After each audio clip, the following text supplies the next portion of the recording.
రాష్ట్ర ప్రజలు ముక్కున వేలేసుకున్నారు. తప్పు చేయని మన కొమ్మినేనిని అరెస్ట్ చేయడమే కాకుండా ఏ తప్పుడు మాటలు ప్రసారం చేయని సాక్షి ఆఫీసుల మీద దాడి చేస్తుంటే వాటిని ఖండించదు ఈ షర్మిల గారు గాని ఈ రేణుకా చౌదరి. ఇంతమంది ఆడవాళ్ళని రేప్ చేస్తున్నారు, నరికేస్తున్నారు. అలాంటి వాళ్ళ గురించి మాట్లాడరు ఒక ఆడవాళ్ళై ఉండి. కానీ జగన్ గారు భారతి మేడం గారి గురించి మాట్లాడాలంటే ఒంటికాలతో వస్తారు. ఈరోజు రాష్ట్ర ప్రజలకు తెలుసు జగన్మోహన్ రెడ్డి గారు కానీ భారతి మేడం కానీ ఏ రోజు ఏ ఆడపడుచు గురించి తప్పుగా మాట్లాడిన దాఖలాలు లేవు. జగన్ గారైతే ప్రతి ఆడపడుచుని ఒక తల్లిలాగా, ఒక అక్కలాగా, ఒక చెల్లిలాగా ఎంత అభిమానంగా భావించి వారికి మంచి చేయాలన్న ఆలోచనతోనే మహిళలకి గౌరవాన్ని పెంచే విధంగా, వాళ్ళు ఆర్థికంగా ఎదిగే విధంగా, రాజకీయంగా ఎదిగే విధంగా 5 సంవత్సరాల కాలంలో ఆయన పరిపాలించి సంక్షేమాన్ని అందించారో ప్రతి ఒక్కరికి తెలుసు.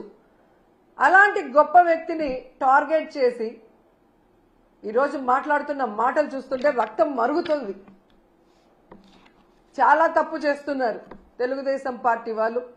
పవన్ కళ్యాణ్ గారు, లోకేష్ గారు, మీరు చేసే తప్పులు ప్రజలు గమనిస్తున్నారు. ప్రజలకు చేయాల్సిన సంక్షేమం అభివృద్ధి చేయకుండా గాలికి వదిలేసి ఈరోజు ప్రతిపక్షం అనేది లేకుండా చేసి ఈ రాష్ట్రాన్ని అమ్మేసి పారిపోదాం అనుకుంటున్నారేమో. ఈరోజు రైతుల్లో చైతన్యం వచ్చి రోడ్డు మీదకి వచ్చారు. టీచర్స్ లో చైతన్యం వచ్చి రోజు రోడ్ల మీద తిరుగుతున్నారు ధర్నాలు చేసుకుంటూ. వాలంటీర్స్ రోడ్డు మీదకి వచ్చారు. మహిళలు ఈ రోజు రోడ్డు మీదకి వచ్చారు. మీ పరిపాలనలో ప్రతి ఒక్కరు రోడ్డు మీదకి వచ్చి మీ మీద ధర్నా చేస్తున్నారు. మీ ప్రభుత్వం ఫెయిల్యూర్, అరాచక ప్రభుత్వం, అవినీతి ప్రభుత్వం, తెలుగుదేశం పార్టీ ప్రభుత్వాన్ని రోడ్డెక్కి ఈరోజు మీరు వద్దు అని డౌన్ అంటున్నారు. వాటిని సరిదిద్దుకోవడానికి ట్రై చేయండి. ఇప్పటికైనా మహిళల రక్షణ మీద, మహిళా సంక్షేమం మీద దృష్టి పెట్టండి. డీజీపీ గారితో, స్పెషల్ ఇంటెలిజెన్స్ చీఫ్ తో, కూటమి ప్రభుత్వంలో ఉన్న ముఖ్య నాయకులు, హోమ్ మినిస్టర్ కూర్చొని ఎందుకు ఇలా జరుగుతుంది, మనలో ఎక్కడ లోపం ఉంది, మనం ఎక్కడ ఫెయిల్యూర్ అయ్యామనేది తెలుసుకోండి, దాన్ని సరిదిద్దండి. ఈరోజు మీరు విచ్చలవిడిగా గంజాయి, మద్యము, డ్రగ్స్ ఈ రాష్ట్రంలో విచ్చలవిడిగా అందుబాటులో తీసుకొచ్చారు కాబట్టి ఆడవాళ్ల జీవితాలు నాశనం అయిపోతున్నాయన్న విషయాన్ని తెలుసుకుని వాటన్నిటినీ కూడా రూపుమాపాలని కూడా ఈ సందర్భంగా కోరుకుంటున్నాను. అలాగే రెడ్ బుక్, రాజ్యాంగం అంటూ అక్రమ కేసులు పెట్టడానికి పోలీసులు ఉపయోగించకుండా అవి పక్కన పెట్టి లా అండ్ ఆర్డర్ ని కాపాడండి. ప్రజలకు ఒక ప్రశాంతమైన వాతావరణాన్ని అందించండి. ప్రతిపక్షాలన్నాక ప్రభుత్వం చేసే తప్పుల్ని ఎత్తి చూపిస్తాయి, వాటిని కరెక్ట్ చేసుకోవడానికి ప్రయత్నించండి. అంతేగాని తప్పులే చెప్పకూడదు, చెబితే గొంతు నొక్కేస్తామంటే అది కరెక్ట్ కాదు. సంవత్సర కాలం మీరు ఇన్ని భయంభ్రాంతులకు గురి చేస్తూ ఇన్ని కేసులు పెట్టినా మొన్న 4వ తేదీ జరిగిన వెన్నుపోటు దినం చూశారు కదా,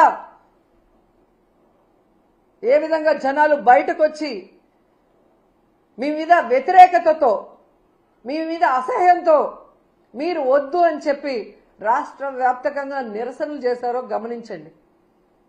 అవన్నీ డైవర్ట్ చేయడానికి ఈరోజు కొమ్మినేని గారిని అరెస్ట్ చేసి డైవర్షన్ పాలిటిక్స్ చేయాలనుకుంటే రాష్ట్రంలో ఉన్న ప్రజలు వెర్రోళ్ళు కాదు, చాలా తెలివైన వాళ్ళు, అన్ని గమనిస్తున్నారు. సో ఇప్పటికైనా అక్రమ కేసులు అనేది పక్కన పెట్టి కొమ్మినేని గారి అరెస్టు ఖండిస్తున్నాం, ఆయన్ని వెంటనే విడుదల చేయాలని డిమాండ్ చేస్తున్నాం. అలాగే సాక్షి మీద దాడులు చేసిన తెలుగుదేశ జనసేన నాయకులు ఎవరైతే ఉన్నారో ఆ ఫోటోలు, వీడియోలు చూసి వాళ్ళందరినీ కూడా అరెస్ట్ చేయాలని కూడా ఈ సందర్భంగా తెలియజేసుకుంటున్నాం. లేదంటే జగన్మోహన్ రెడ్డి గారి లాగా లాస్ట్ 5 ఏళ్లు, అంతకుముందు రాజశేఖర రెడ్డి గారి లాగా మంచితనంతో రాబోయే కాలంలో ఉండబోయేది లేదు.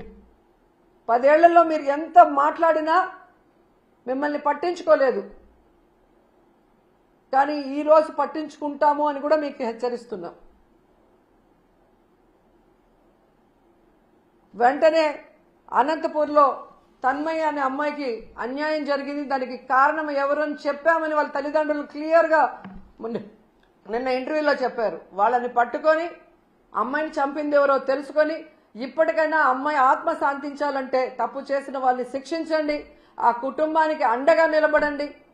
అలాగే పరిటాల సునీత గారి నియోజకవర్గంలో ఒక అమ్మాయిని ఇన్ని నెలలుగా రేప్ చేస్తుంటే మరి ఆమె ఏం చేస్తుందో నాకు అర్థం కావట్లేదు. ఒక మహిళగా ఎమ్మెల్యేగా ఉండి తెలుగుదేశం పార్టీ వాళ్ళని క్లియర్ కట్ గా పేర్లతో కూడా ఇచ్చారు. వాళ్ళని అరెస్ట్ చేసి వాళ్ళని కఠినంగా శిక్షించాలి.